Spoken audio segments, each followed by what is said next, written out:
Hey everyone, it's 7917 and we're here with the HobbyKing Desert Fox. I've been having a lot of fun. You guys are going to see some video from us at home with my kids and up here at Kite Hill. This thing can run up and down this hill no problem. It's been hitting all the berms, jumping around.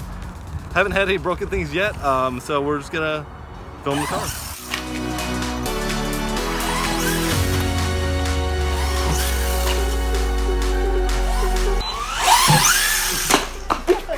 It hit my shoulder.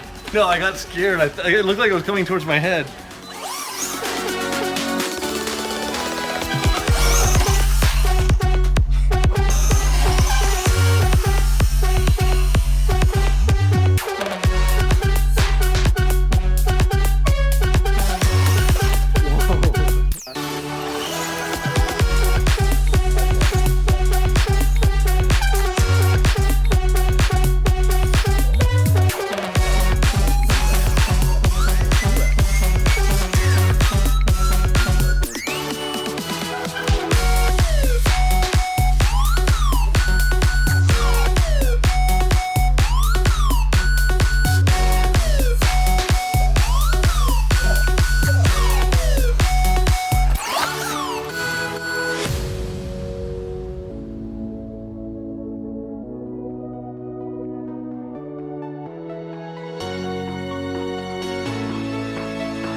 Okay guys, so I'm up here at Kite Hill and I'm just running the Desert Fox up and down these berms here, which is great because you get a lot of speed going and you hit the thing and then it just sends the car flying. Man, I've been really bashing the heck out of this thing and I'm pretty impressed. It's not bad off-road here.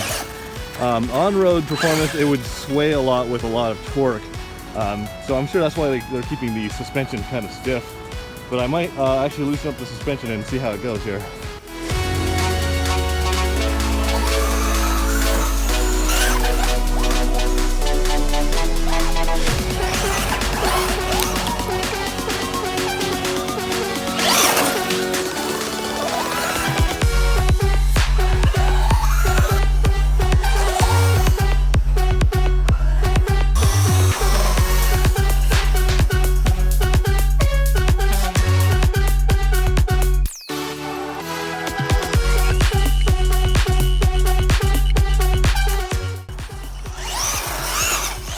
Thing's got plenty of speed on 2S. It's pretty torquey.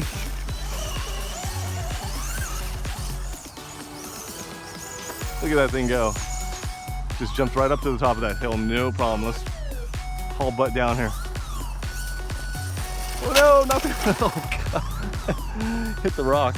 Yeah, I loosened up the rear suspension and stiffened the front a little bit, so I'm hoping that it gives it a little bit better performance. Wow, look at that. It just goes right up there pretty easily. Wow. Full throttle and let off. Oh no, not the rock. So guys, with all sensorless ESCs and motor systems, it definitely cogs at low speed, which is hasn't been a problem. It hasn't really ended any fun for me. Wow, that thing is really fun and quite tough for such an inexpensive vehicle.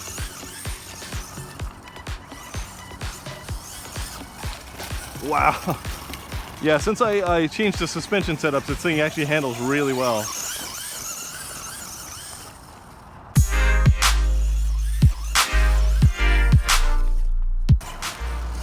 So if you guys don't know, this is 4-wheel drive.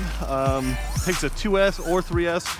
I don't think there's any reason to go to 3S. It's pretty powerful and at top speed kind of uncontrollable as it is. So I loosened up the rear suspension just to give it a little body sway, so it wouldn't sway back and forth so much.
Well, okay guys, that is the end of my bashing session up here at Kite Hill.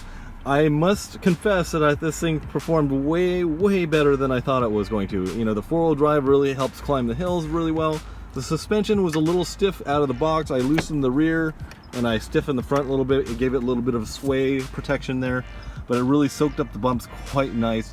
2S I think is completely adequate for this vehicle. I don't think I would want it to be on 3S. You're just going to be stressing out your components and everything. The only minor thing about this car, and it's something that you'll know off the bat, is that this has a sensorless motor, which means at low throttle it cogs a little bit. But once you get the car going, it's powerful and fast. I don't think the cogging is really a huge issue at all. Now this little bar here popped out of the top here, so I'm just going to loosen up the screws here and pop that back in when I get home. But so far no damage whatsoever. This is after a full session of bashing here. It's really well made, I must say, for what you pay for. I mean, you would normally need to pay a lot more for a car like this, so I'm pretty happy to have this thing in my fun bin for me and my family. My kids, we drove it at home, as you guys saw, and it was really fun for them. So the cool thing about these little drivers here, I just noticed this last night, is that it has a little screw in the top of the head, so you can actually take the head off, put your FPV camera in there, and possibly maybe a 180 servo, so you can actually look around if you were to run this FPV. During my whole entire session up here at Kite Hill, I flipped this car, but I never actually landed on its roof, which is kind of cool. It might have landed on its roof, but it eventually got back to its tires again, so I don't know if that was just pure dumb luck or what. Any criticisms about the car? Of course there's a few. Let me just think about it for a second here. Now the rear the hubs here are made of plastic here, and it does flex here, but I tell you what, the thing did not break at all. As long as it's not breaking and it's able to flex and take a little bit of the abuse, I'm pretty happy with. The tail fin holder broke off pretty easily, and on my last crash I actually broke off the center of the tire holder here. I'm not a big fan of the scale spare tires anyway. It does look cool. I'll probably put some zip ties on there. It'll be just fine. Any other criticisms here? Yeah, it's just the sensorless system. If you wanted to upgrade to a sensored system, you could easily do that very cheaply, actually. Make sure that if you have a sensor, if you buy a different motor system, that you have one that you can reverse motor direction with it, because some censored systems can't reverse the motor direction, and the motor going this direction that's in there will tend to have a reverse motor direction than what is standard. So the tires performed really good, lots of grip, as you guys saw that thing ripping up to the top of the hill at full speed. But other than that, I say thumbs up, HobbyKing. This was a really cool vehicle. Like I said, you're normally paying a lot more for a ready-to-run setup. Now, ready-to-run means that you don't get a battery or a charger. It comes with the controller, and it comes with the car, the controller, the ESC, and the motor. So all you have to do is add your battery. And what the battery I'm using, let me just show you guys real quick. Okay, the battery that I'm using is a Turnigy 5000 milliamp. I believe this is like a something like 35 to 65C, something like that.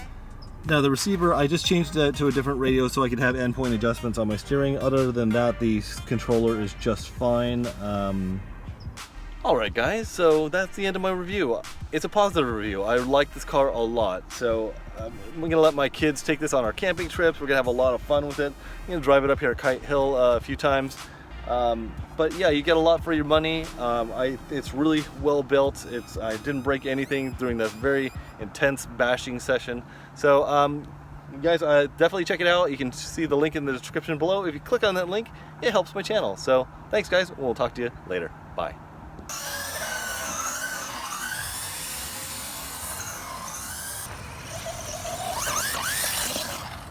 Oh, not the cactus. Yeah, don't go in the cactus.